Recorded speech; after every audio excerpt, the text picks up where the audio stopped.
आज हम लोग Indian and international accounting standard और खातों की अवधारणा और परंपरा, ये जो दो चैप्टर हैं, इससे रिलेटेड जो भी इम्पोर्टेंट एमसीक्यू हो सकते हैं वो हम लोग आज डिस्कस करने वाले हैं। तो आइए इसका फर्स्ट क्वेश्चन देखते हैं क्या पूछा है। IASC स्टैंड्स फॉर, IASC का क्या अर्थ है? International accounting standard committee. पहला ही ऑप्शन मैच हो रहा है तो इसका आंसर हो जाएगा first. Question number second, ICAI के तहत स्थापित, क्या पूछा गया हमसे? ICAI इस्टेब्लिश अंडर, तो ये हुआ था हमारा charter accountant act 1949, option number first. Question number third, IASC establish in the year, IASC की स्थापना किस वर्ष हुई थी? 1963, 1973, 1983 या 1993? 1973 में हुआ था, ऑप्शन नंबर बी हो जाएगा। Question number fourth, according to the going concern concept of business entity should assume to have, चालू संस्था की अवधारणा के अनुसार एक व्यावसायिक इकाई को यह मान लेना चाहिए कि अ वेरी शॉर्ट लाइफ, एक अनिश्चित जीवन, या अ लॉन्ग लाइफ या नन। लॉन्ग लाइफ होगा, option number C. Question number 5, in the balance sheet contingent liability is shown because of, तुलन पत्र में आकस्मिक देयता को निम्न के कारण दर्शाया जाता है। Convention of disclosure, convention of materiality, convention of consistency या नन। प्रकटीकरण का लिए दर्शाया जाता है, option number first. Question number 6, accounting does not record non-financial transaction because of which accounting principle, लेखांकन किस लेखांकन सिद्धांत के कारण गैर वित्तीय लेनदेनों को रिकॉर्ड नहीं करता है? एक्रूवल कंसेप्ट, एंटिटी कंसेप्ट या मेजरमेंट कंसेप्ट या none.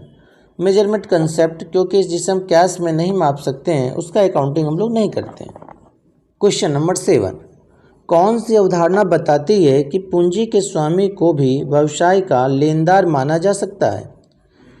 Which concept states that even the owner of the capital may be treated as a creator of the business? Money measurement concept, cost concept, business entity concept या none?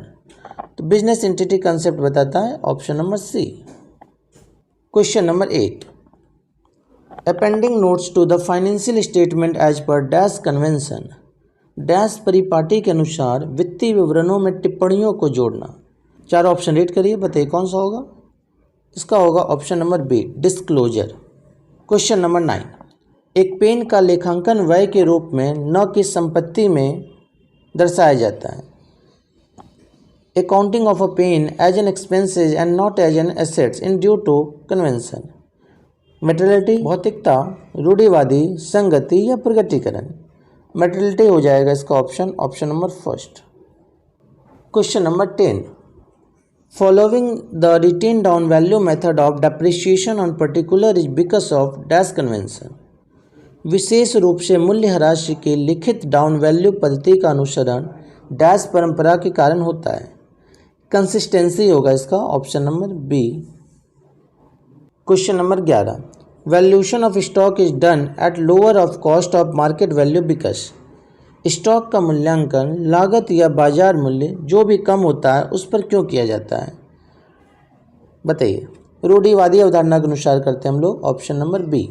Provision for doubtful debts is as per convention, संदिग्ध ऋणों के लिए प्रावधान क्यों करते हैं, किस परंपरा के अनुसार? इस ऑप्शन में देखिए हिंदी इंग्लिश में कुछ गड़बड़ हो गया है। रूढ़िवादी हमारे यहाँ होगा और प्रकटीकरण यहाँ होगा, ठीक है। तो इसका आंसर हो जाएगा हमारा ऑप्शन नंबर सी, हिंदी में रूढ़िवादी। क्वेश्चन नंबर 30, निम्नलिखित में से कौन मौलिक लेखांकन धारणा है? Which of the following is fundamental accounting assumption, going concern है, ऑप्शन कौन से में देख लीजिए, option number C. Question number 14, कौन सी धारणा कहते हैं कि निकट भविष्य में एक व्यावसायिक इकाई को बेचा या परिसमाप्त नहीं किया जाएगा? Which assumption says a business entity will not sold or liquidated in the near future? Going concern हमें बताता है, option number B. Question number 15, संपत्ति का वर्तमान संपत्ति और अचल संपत्ति के रूप में वर्गीकरण किस अवधारणा के अनुसार आता है? Classification of assets as current assets and fix assets as per, going concern concept, dual aspects, cost या मनी मेजरमेंट। चालू व्यापार अवधारणा के अंतर्गत आता है option number first. Question number 16, which accounting principle से personal expenses should be debited to drawing account. कौन सी लेखांकन सिद्धांत कहते हैं कि व्यक्तिगत व्यय को आहरण खाते में जमा किया जाना चाहिए। Money measurement concept, going concern concept, business entity concept या अकाउंटिंग पीरियड कंसेप्ट। बताइए कौन सा कहता है, धन माप अवधारणा, चालू व्यापार अवधारणा, व्यापार इकाई अवधारणा या लेखा अवधि अवधारणा। बिजनेस एंटिटी कंसेप्ट बताता है हमें option number C. Question number 17, कौन सा सिद्धांत कहता है कि खातों की पुस्तक में गुणवत्ता दर्ज नहीं की जानी चाहिए। Which principle says quality should not recorded in the books of accounting. Business entity concept, money measurement, going concern या dual aspects. Money measurement concept बताता है हमें option number B. Question number 18, which accounting concept require that the life of a business be divided into smaller parts. किस लेखांकन अवधारणा के लिए आवश्यक है कि व्यवसाय के जीवन को छोटे भागों में विभाजित किया जाए। Business entity concept, dual aspect concept, accounting period concept या मैचिंग कंसेप्ट। लेखा अवधि अवधारणा बताता है हमें ऑप्शन नंबर सी।